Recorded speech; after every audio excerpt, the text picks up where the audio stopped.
Buenos días, vamos a hablar hoy de exámenes de laboratorios prequirúrgicos, qué función cumplen dentro del marco de la evaluación del paciente. Al revisar la historia clínica hay datos que no pueden faltar, como son el grupo y el factor, el tiempo de coagulación, la hemoglobina en el contexto de la potencialidad del sangrado intraquirúrgico. La glucemia es un dato trascendente, ya que la situación quirúrgica genera un estrés con la consecuente hiperglucemia.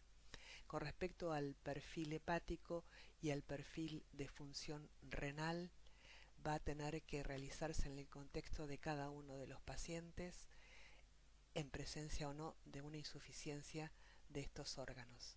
Con respecto a la serología de los pacientes, vamos a hablar en el contexto de cada uno.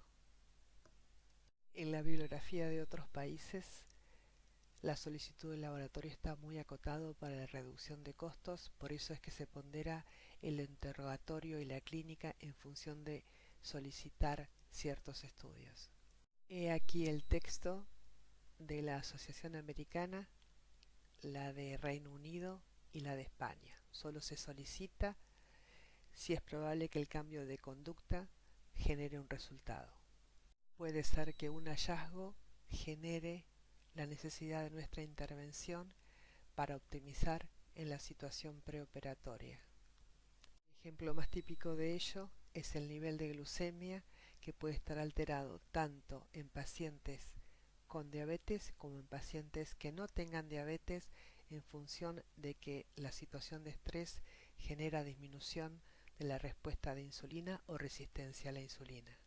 También nos puede pasar que descubramos en la clínica una manifestación, por ejemplo, de hipotiroidismo, de hipertiroidismo o de una otra alteración, o que, por ejemplo, un paciente haya sido sometido a enemas y tenga una situación de hipopotasemia y sea para nosotros y para el equipo un descubrimiento. Lo importante es hablar del tiempo que deben tener los estudios. Se habla de 30 días siempre y cuando el paciente en esos 30 días no haya tenido algún evento que generaría la modificación de alguno de los valores. El valor de hemoglobina es el valor más importante dentro del contenido arterial de oxígeno, que forma parte de la disponibilidad de oxígeno con la que contamos durante el acto quirúrgico. La cantidad de glóbulos blancos es importante para aquellos pacientes que tienen patología oncológica o que están inmunosuprimidos, ya que la situación de estrés y de anestesia genera disminución de la cantidad o de la funcionalidad de los mismos.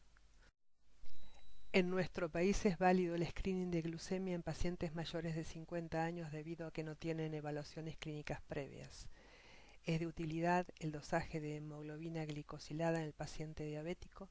Recordar que el acto quirúrgico que produce estrés genera resistencia a la insulina, que la obesidad mórbida está asociada a hiperglucemia y el tratamiento crónico con esteroides orales genera hiperglucemia. Tal es el caso de los pacientes EPOC o pacientes con patologías reumáticas. La mirada de la función renal en pacientes mayores de 65 años, en diabéticos, en hipertensos, en el antecedente de disfunción renal tanto leve como hasta la más grave con necesidad de diálisis, en intervenciones con necesidad de utilización de sustancias de contraste, ya que estas son nefrotóxicas, en procedimientos largos y complejos donde el balance hídrico va a ser de mucho cuidado. Mirada de las pruebas de función hepática van a tener que tener correlación con el estado de coagulación del paciente. Se ampliarán en función de indagar antecedentes y clínica, que por ahí pueden ser descubrimientos nuestros en el examen físico, y existe una escala llamada Chial-Pag que genera una clasificación de la función hepática.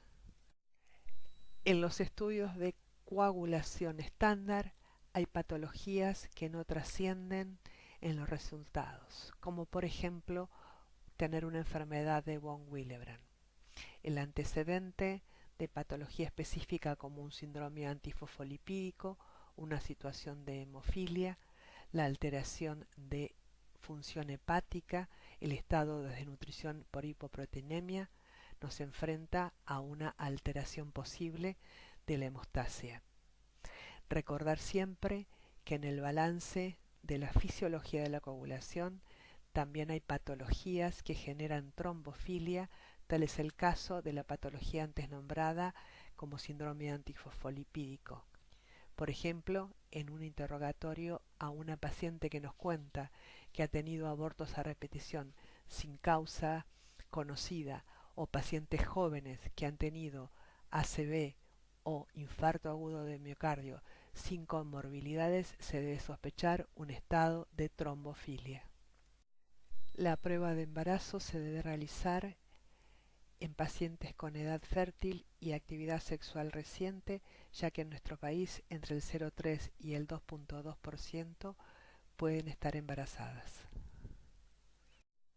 En relación a las pruebas serológicas, específicamente del HIV, la OMS decretó en el año 2015 la necesidad de autorización de parte del paciente. Otras serologías deberán ser pensadas en función de cada paciente, por ejemplo, Chagas, hepatitis, etc. Espero que haya sido de utilidad esta clase. Gracias por su atención.